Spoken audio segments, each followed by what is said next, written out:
شروع اللہ کے نام سے جو بڑا مہربان نہایت رحم والا ہے۔ تارے کی قسم جب غائب ہونے لگے کہ تمہارے رفیق محمد صلی اللہ علیہ وآلہ وسلم نہ رستہ بھولے ہیں نہ بھٹکے ہیں اور نہ خواہش نفس سے منہ سے بات نکالتے ہیں۔ یہ قرآن تو حکم خدا ہے جو ان کی طرف بھیجا جاتا ہے۔ ان کو نہایت قوت والے نے سکھایا، یعنی جبرائیل طاقتور نے۔ پھر وہ پورے نظر آئے اور وہ آسمان کے اونچے کنارے میں تھے۔ پھر قریب ہوئے اور آگے بڑھے تو 2 کمان کے فاصلے پر یا اس سے بھی کم۔ پھر خدا نے اپنے بندے کی طرف جو بھیجا سو بھیجا۔ جو کچھ انہوں نے دیکھا ان کے دل نے اس کو جھوٹ نہ جانا۔ کیا جو کچھ وہ دیکھتے ہیں تم اس میں ان سے جھگڑتے ہو؟ اور انہوں نے اس کو ایک اور بار بھی دیکھا ہے، پرلی حد کی بیری کے پاس، اسی کے پاس رہنے کی بہشت ہے، جبکہ اس بیری پر چھا رہا تھا جو چھا رہا تھا۔ ان کی آنکھ نہ تو اور طرف مائل ہوئی اور نہ حد سے آگے بڑھی۔ انہوں نے اپنے پروردگار کی قدرت کی کتنی ہی بڑی بڑی نشانیاں دیکھیں۔ بھلا تم لوگوں نے لات اور عزا کو دیکھا اور تیسرے منات کو کہ یہ بت کہیں خدا ہو سکتے ہیں؟ مشرکو، کیا تمہارے لیے تو بیٹے اور خدا کے لیے بیٹیاں؟ یہ تقسیم تو بہت بے انصافی کی ہے۔ وہ تو صرف نام ہی نام ہیں جو تم نے اور تمہارے باپ دادا نے گھڑ لیے ہیں۔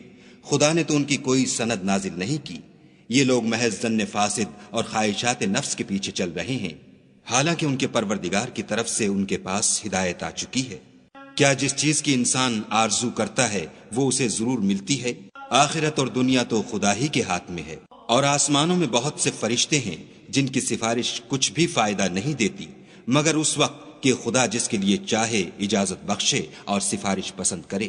جو لوگ آخرت پر ایمان نہیں لاتے وہ فرشتوں کو خدا کی لڑکیوں کے نام سے موسوم کرتے ہیں، حالانکہ ان کو اس کی کچھ خبر نہیں۔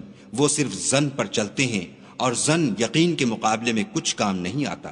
تو جو ہماری یاد سے روگردانی کرے اور صرف دنیا ہی کی زندگی کا خواہاں ہو اس سے تم بھی منہ پھیر لو۔ ان کے علم کی یہی انتہا ہے۔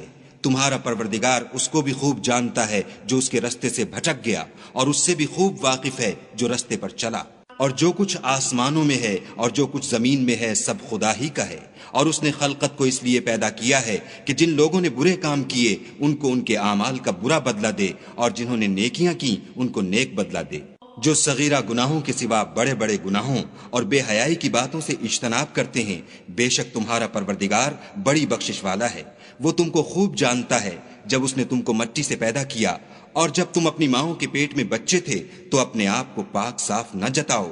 جو پرہیزگار ہے وہ اس سے خوب واقف ہے۔ بھلا تم نے اس شخص کو دیکھا جس نے منہ پھیر لیا اور تھوڑا سا دیا پھر ہاتھ روک لیا؟ کیا اس کے پاس غیب کا علم ہے کہ وہ اسے دیکھ رہا ہے؟ کیا جو باتیں موسیٰ کے صحیفوں میں ہیں ان کی اس کو خبر نہیں پہنچی؟ اور ابراہیم کی جنہوں نے حق اطاعت اور رسالت پورا کیا، وہ یہ کہ کوئی شخص دوسرے کے گناہ کا بوجھ نہیں اٹھائے گا، اور یہ کہ انسان کو وہی ملتا ہے جس کی وہ کوشش کرتا ہے، اور یہ کہ اس کی کوشش دیکھی جائے گی، پھر اس کو اس کا پورا پورا بدلہ دیا جائے گا، اور یہ کہ تمہارے پروردگار ہی کے پاس پہنچنا ہے، اور یہ کہ وہ ہنساتا اور رلاتا ہے، اور یہ کہ وہی مارتا اور جلاتا ہے، اور یہ کہ وہی نر اور مادہ 2 قسم کے حیوان پیدا کرتا ہے، یعنی نطفے سے جو رحم میں ڈالا جاتا ہے، اور یہ کہ قیامت کو اسی پر دوبارہ اٹھانا لازم ہے، اور یہ کہ وہی دولت مند بناتا اور مفلس کرتا ہے، اور یہ کہ وہی شعرا کا مالک ہے، اور یہ کہ اسی نے عاد اول کو ہلاک کر ڈالا، اور سمود کو بھی غرض کسی کو باقی نہ چھوڑا، اور ان سے پہلے قوم نوح کو بھی۔ کچھ شک نہیں کہ وہ لوگ بڑے ہی ظالم اور بڑے ہی سرکش تھے، اور اسی نے الٹی ہوئی بستیوں کو دے پٹکا، پھر ان پر چھایا جو چھایا۔ تو اے انسان، تو اپنے پروردگار کی کون کون سی نعمت پر جھگڑے گا؟ یہ محمد صلی اللہ علیہ وآلہ وسلم بھی اگلے ڈر سنانے والوں میں سے ایک ڈر سنانے والے ہیں۔ آنے والی یعنی قیامت قریب آ پہنچی۔ اس دن کی تکلیفوں کو خدا کے سوا کوئی دور نہیں کر سکے گا۔ اے منکرین خدا، کیا تم اس کلام سے تعجب کرتے ہو اور ہنستے ہو اور روتے نہیں، اور تم غفلت میں پڑ رہے ہو؟ تو خدا کے آگے سجدہ کرو اور اسی کی عبادت کرو۔